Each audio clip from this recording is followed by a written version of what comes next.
Boa noite, pessoal, tudo bem? Nós vamos falar hoje sobre o controle de constitucionalidade. Nós estamos falando já há um bom tempo sobre a Constituição, né? O diploma maior do nosso ordenamento jurídico, está no topo da pirâmide, não é? E aquela pirâmide que nós desenhamos lá na sala, que está na apostila de vocês, ela mostra pra gente um parâmetro de análise de normas constitucionais. O que é isso?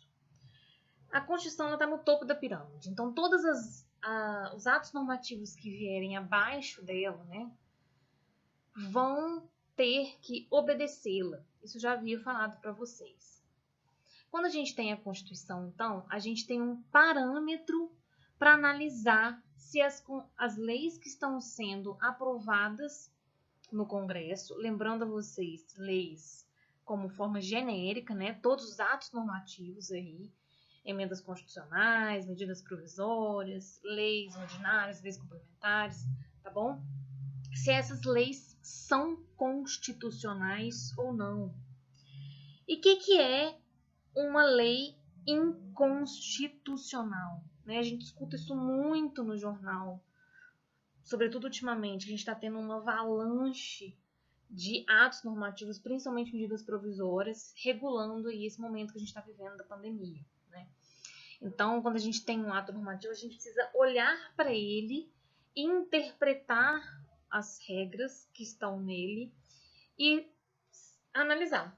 Isso é constitucional? Isso que está sendo proposto nessa lei é constitucional? E o que é isso? É olhar para a Constituição, é olhar se aquela regra que está sendo proposta, ela contraria a Constituição ou se ela é conforme a Constituição. Ela atende os parâmetros que a Constituição coloca, né? Então, é mais ou menos nesse sentido que a gente começa a falar agora. Nesse slide, eu coloquei para vocês um exemplo, tá? Um exemplo recente. Inclusive, é sobre aquela medida provisória 927, que eu já tinha abordado com vocês sobre a tramitação da medida provisória, né? A 927 foi uma medida provisória que estabelecia, entre outras coisas, a suspensão do contrato de trabalho por 4 meses, mas ela não previa pagamento compensatório aos trabalhadores, né? Ela permitia que os empregadores suspendessem o contrato de trabalho, mas sem uma contraprestação, né? Sem um pagamento ali compensatório, tá? Então, várias associações, vários juristas, vários políticos, vários cidadãos, né? Todo mundo aí foi, né, para as redes sociais e deu nos jornais. Começamos a falar aí sobre a possível inconstitucionalidade dessa medida provisória. Eu separei para vocês aí uma notícia do site da ANAMATRA, que é a Associação Nacional dos Magistrados da Justiça do Trabalho, tá? E ela fala assim, ó, MP 927 é inconstitucional. Aí ela fala, a Associação dos Magistrados afirma que medida provisória que autoriza suspender contratos de trabalho por 4 meses impacta profundamente na subsistência dos trabalhadores, assim como atinge a sobrevivência de micro, pequenas e médias empresas. Depois vocês vão ler com calma, mas essa notícia é uma notícia grande, eu coloquei apenas um recorte, tá? Ela vai dizer, aí eu começo no item 5, que a inconstitucionalidade da medida provisória, as inconstitucionalidades, ela aponta mais de uma, são patentes. A Constituição de 88 deve ser invocada, ou seja, chamada, né? Sobretudo nos momentos de crise, como garantia mínima de que a dignidade dos cidadãos e das cidadãs não será desconsiderada. Aí ele fala que a Constituição confere autonomia negocial dos sindicatos, papel indispensável do diálogo social e tal. O que ela vai questionar aí de forma maior é que a Constituição estabelece a irredutibilidade salarial. O que é isso? A impossibilidade de haver uma redução salarial e garante um salário mínimo como direito humano, né? Então, ele fala que o emprego é uma forma de evitar a exclusão social, promover a dignidade, né? Então, quando você fala que alguma norma ela é inconstitucional, igual foi afirmado aqui essa MP, você tem que apontar em que ela é inconstitucional. Ela é inconstitucional por quê? Qual o dispositivo da Constituição ela afronta, né? Aqui ele explicou.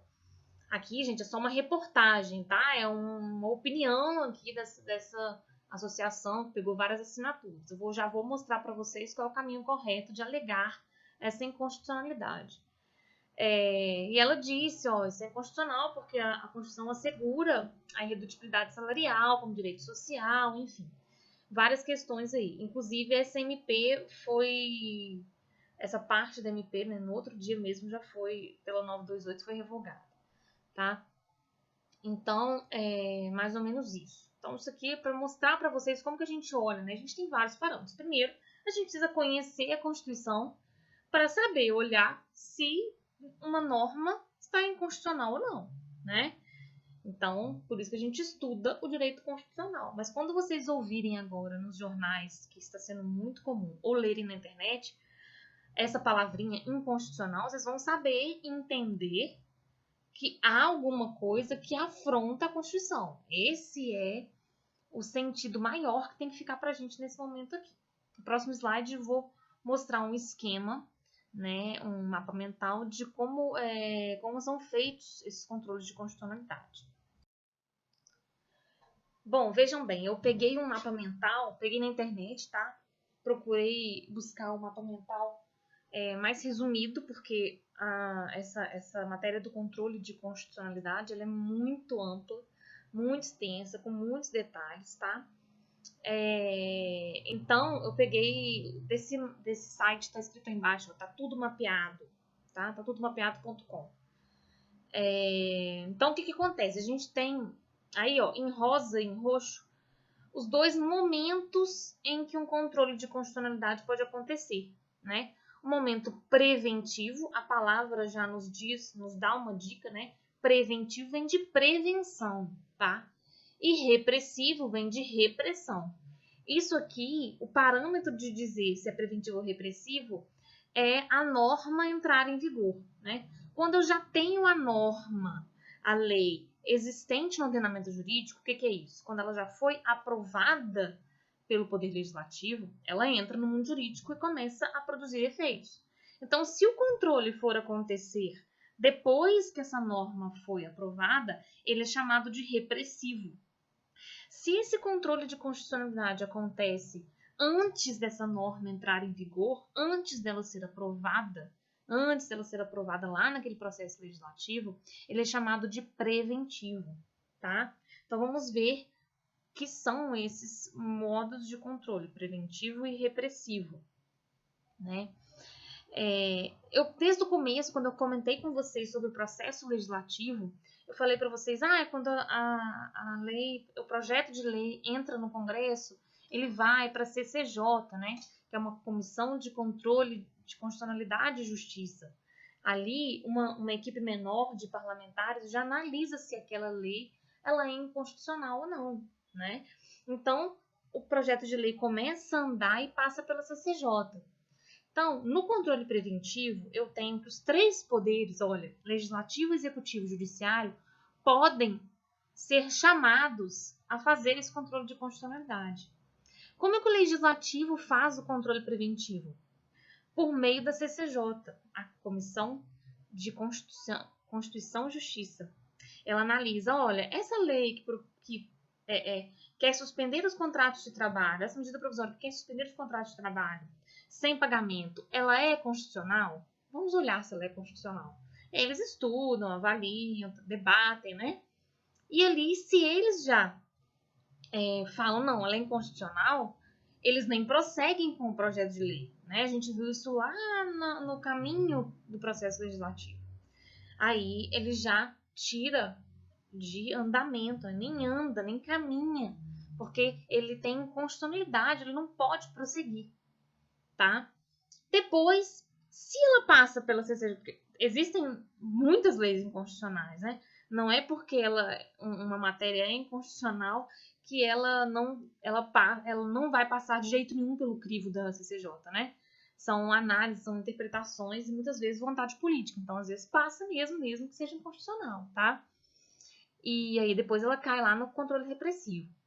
O executivo, o poder executivo, como que ele faz esse controle preventivo? Olha, se essa lei passa pela CCJ e é aprovada e vai entrar em vigor, ela não passa lá no chefe do executivo para ele sancionar ou vetar? Vocês lembram? Então, se ele vetar, né, ele pode vetar por inconstitucionalidade. Está lá no artigo 66, parágrafo 1º da Constituição, está indicado aí, ó. Ele pode vetar por inconstitucionalidade. Então, ele vai vetando, ele está exercendo um controle de constitucionalidade preventivo, tá? E o judiciário, ele também pode ser chamado a atuar nesse momento. Não é muito comum, tá? Tá até escrito aí, ó, exceção. Como? Vamos que um parlamentar não faz parte da Comissão de Constituição e Justiça, mas essa possível projeto de lei inconstitucional passou pela comissão, sem alegação de inconstitucionalidade. Ela segue para votação. Esse parlamentar, ele entende que esse projeto de lei é inconstitucional. Então, ele pode entrar com mandado de segurança contra a mesa da Câmara ou do Senado, né, que aprovou aquela lei até ali, porque ele tem direito a participar de um processo legislativo constitucional. Ele, como parlamentar, ele pede ao judiciário, olha, judiciário, vem aqui intervir nesse processo legislativo, porque essa lei é flagrantemente inconstitucional e ela foi aprovada nas comissões anteriores e agora eu tenho que votar uma lei inconstitucional. Como eu falei, não é muito comum, tá? É até colocada como exceção, mas também é possível que o judiciário atue nessa questão. Mas o judiciário vai ter uma função muito mais destacada no controle repressivo, que é, como eu já disse, quando a lei já entrou em vigor, já está no mundo jurídico. E aí existe inconstitucionalidade, o judiciário precisa expurgar, precisa tirar essa lei do ordenamento jurídico para restabelecer a constitucionalidade, tá? Então, esse controle repressivo, depois da norma já em vigor, ela pode acontecer de duas formas, tá aí em roxo. O controle pelo judiciário sendo difuso ou sendo concentrado, né? O que a palavra pode mostrar pra gente aí? Uma coisa que é difusa, ela é espalhada, né? Ela tá em vários lugares. E uma coisa que é concentrada, ela tá num lugar só, concentrada num lugar só. O que significa isso aqui pra gente? Quando o controle repressivo é feito pelo judiciário, da forma difusa, significa que qualquer juiz, qualquer órgão judicial, qualquer juiz pode declarar a inconstitucionalidade de uma lei num caso concreto. O que é um caso concreto? É aquele caso que acontece na minha vida, aquele caso que acontece na sua vida, e que você quer entrar com uma ação individual sua porque determinado assunto para você é inconstitucional, está causando um prejuízo para você. Vou dar um exemplo. Quando você está sendo obrigado a pagar um tributo que você entende ser inconstitucional, você vai lá e ajuiza uma ação alegando inconstitucionalidade. Isso aconteceu aqui em Juiz de Fora, por exemplo, nos anos de 2003 a 2008, quando foi cobrada uma taxa inconstitucional, a taxa de iluminação pública, né? Ela tinha outro nome, mas serviços de limpeza, ela vinha com outro nome no IPTU, e essa taxa não poderia ser cobrada, porque as taxas só podem ser cobradas em serviços divisíveis e específicos, e não era o caso da iluminação pública. Tá? A iluminação pública eu não consigo saber o quanto da luz do poste da Avenida Rio Branco eu uso, né? Não tem como aferir, não tem como medir isso. Então, isso não pode ser cobrado por meio de taxa, isso está disposto na Constituição Federal. Então, se eu estou sendo obrigado a pagar uma taxa que eu entendo inconstitucional, eu procuro um advogado, entro com o processo e alego a inconstitucionalidade na forma difusa, no meu caso concreto, tá bom? E aí o juiz daquele processo vai falar, realmente, você tem razão, essa lei é inconstitucional, essa lei do município de Juiz de Fora é inconstitucional. Então, eu obrigo e condeno a prefeitura a devolver esses valores que você pagou nesses anos, tá? Essa é a inconstitucionalidade. Esse tipo de inconstitucionalidade só vai valer para quem alegou no caso concreto, tá? É de forma difusa. Depois as outras pessoas vão sabendo da notícia, a notícia vai espalhando e entram também, tá? Agora, quando uma norma ela é questionada a sua inconstitucionalidade de forma concentrada, ela vai ser discutida no Supremo Tribunal Federal, no STF. Tenho certeza que vocês têm ouvido falar dele muito ultimamente, né? Então, existem ações judiciais específicas para questionar a inconstitucionalidade de leis, né? São esse quadrinho aí do lado, a ação direta de inconstitucionalidade, ação direta de inconstitucionalidade por omissão, ação declaratória de constitucionalidade, ADPF, arguição de descumprimento de preceito fundamental e ADI interventiva, tá? Nós vamos entrar em detalhes nessas ações, não, são muito especificadas. Né? Mas quando eu tenho uma lei, então, em resumo, contrariando um dispositivo constitucional, tá? Isso pode ser de conteúdo ou isso pode ser de forma, né? Precisa de tantas pessoas aprovarem, não foi aprovado por tantas pessoas e mesmo assim passou e está valendo. Né? Você vai ali apontar a inconstitucionalidade e o judiciário vai analisar, né? É o STF, porque o STF é o órgão máximo do judiciário brasileiro, né? A Constituição fala lá que o STF é o guardião da Constituição, né? Ele tem que ficar ali de olho se a Constituição está sendo afrontada, tá bom? Ultimamente aí a gente tem visto muito, né? Comentários assim, às vezes as pessoas comentam até sem saber. Um inquérito que está rolando no STF contra as fake news, aí vai alguém lá e alega inconstitucionalidade. Né? Um inquérito que o Alexandre de Moraes abriu em relação a sei lá o que é inconstitucional. Então, é porque essas pessoas entendem que há alguma coisa ali que traz um vício de constitucionalidade, tá bom? A gente tem uma exceçãozinha aí no controle repressivo, né, que é muito específico também, não vou entrar em detalhes, que ele é das medidas provisórias, né? A medida provisória, como ela é um ato normativo que ela já entra em vigor logo que o presidente assina a medida provisória e depois é que ela passa pelo Congresso, quando acontece um apontamento de inconstitucionalidade ali, como a medida provisória já está valendo, já está no mundo jurídico fazendo efeitos, ela é entendida como inconstitucionalidade repressiva, né? Depois da vigência, porque ela já está valendo, mesmo que seja dentro do Congresso Nacional. Pelo Legislativo, a apreciação das medidas provisórias aí, ela fica como um controle repressivo, porque a lei já está valendo. No próximo slide, eu vou trazer 2 exemplos disso na prática, para a gente estudar melhor. Bom, esses aí são 2 exemplos que eu trouxe de controle de constitucionalidade concentrado, aquele feito lá no Supremo Tribunal Federal, tá? Só para vocês verem como que vem o resuminho dos julgamentos do STF. Vocês vão ver que a linguagem é bem puxada, bem diferente do que vocês estão acostumados, né? O famoso juridiquês. Eu grifei algumas coisas para a gente se atentar e conseguir aí interpretar o que está escrito, tá? A primeira aí, ó, ação direta, ADI, né? Ação direta de inconstitucionalidade, segurança no trânsito e competência.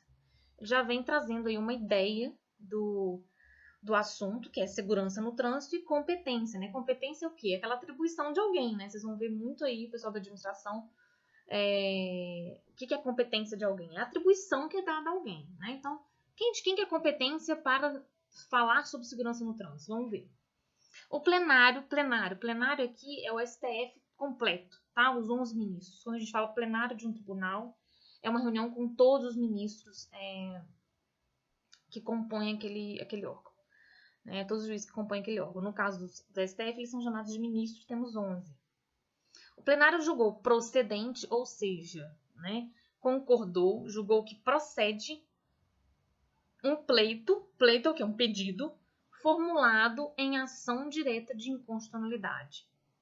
Essa ação foi proposta pelo Procurador-Geral da República. Pausa aqui.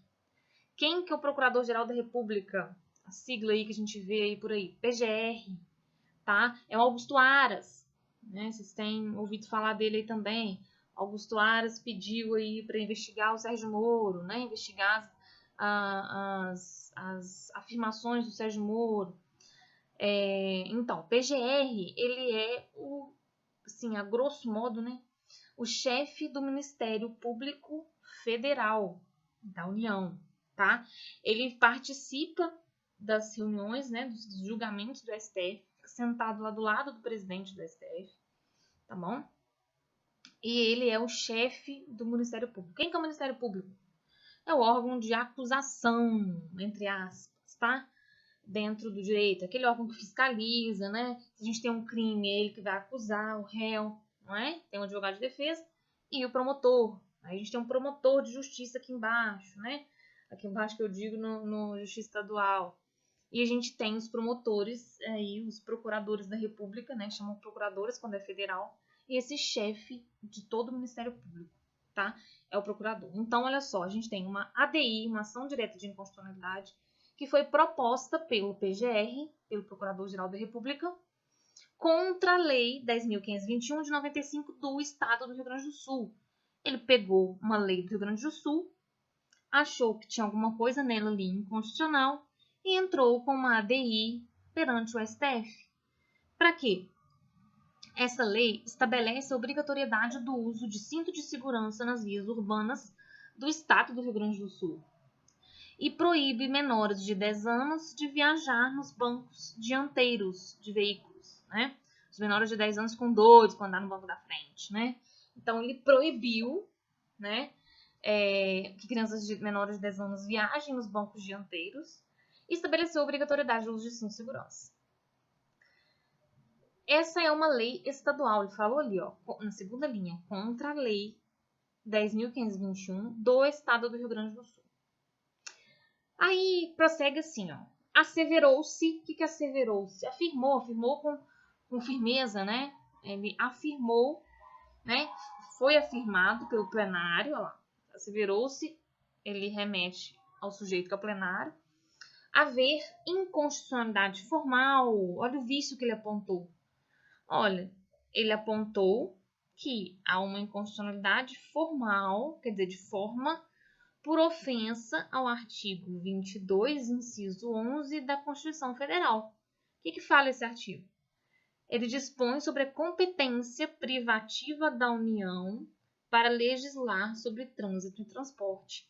Competência privativa da União, é competência que só a União pode fazer, pode cumprir, só a União, ela é privativa da União. Então, em resumo, o que a gente tem? A gente tem uma lei estadual do Rio Grande do Sul que, ao estabelecer obrigatoriedade do uso de cinto de segurança e proibição de menores de 10 anos viajar nos bancos da frente, ela legislou sobre trânsito e transporte. Né? Ela está legislando, está colocando normas sobre trânsito e transporte. Só que essa é uma competência que só a União pode fazer. Então, só por lei federal. Né? Por isso que a gente tem um Código de Trânsito brasileiro. Ele já vai falar sobre isso. Então, como houve aí uma verificação, né? Foi confirmada essa inconstitucionalidade, essa ofensa à Constituição, o STF deu aí, né, a procedência desse pedido do PGR e aí declarou inconstitucionalidade e tirou essa lei do ordenamento jurídico, tá? Então, o pessoal do Rio Grande do Sul não precisa obedecer essa lei, porque ela é inconstitucional e foi retirada. O segundo caso, comercialização de produtos em recipientes reutilizáveis e competência. Mais uma questão de competência. O plenário, dessa vez, julgou improcedente, ou seja, julgou que não tem razão, um pedido formulado em ação direta, ajuizada contra a Lei 3.874 do Estado do Rio de Janeiro. Mais uma vez, a gente tem uma lei estadual, né, que ela vai dispor sobre o quê? Sobre a comercialização de produtos por meio de vasilhames, recipientes ou embalagens reutilizáveis. Então, uma lei estadual do Rio de Janeiro disciplinou a comercialização de produtos por meio de vasilhames, recipientes ou embalagens reutilizáveis. Só que o Pleno afastou a alegação de inconstitucionalidade, ou seja, não concordou, afastou, disse que não houve inconstitucionalidade formal da norma por suposto vício de competência. Porque ele entendeu que essa competência de falar sobre vasilhames, recipientes, embalagens reutilizáveis, ele seria mais um assunto de interesse da defesa do consumidor. E a defesa do consumidor, ela é competência legislativa concorrente dos estados do Distrito Federal e da União, ou seja, União, estados e Distrito Federal podem legislar sobre defesa do consumidor. Então, esse assunto de comercialização de produtos por meio de vasilhames foi considerado como incluído na competência concorrente de defesa do consumidor. Aí ele completa, frisou-se que o diploma não disciplinaria matéria de direitos de marcas e patentes ou relacionado à propriedade intelectual. Né? Foi essa alegação, provavelmente, que a pessoa usou, que feria a lei aí, o direito de marcas e patentes. Lembrou a corte que apreciara a lei de redação idêntica em outra oportunidade, né? Em outra vez já julgaram coisas parecidas. Então, ele não aceitou. Né? Então, essa ação direta ajuizada contra essa lei do Estado não prosperou, não venceu, e a lei estadual do Rio de Janeiro continuou em vigor. Tá bom? Bom, por enquanto é isso. Vou deixar exercício para vocês na plataforma sobre esse assunto, para a gente treinar um pouquinho mais. Um abraço.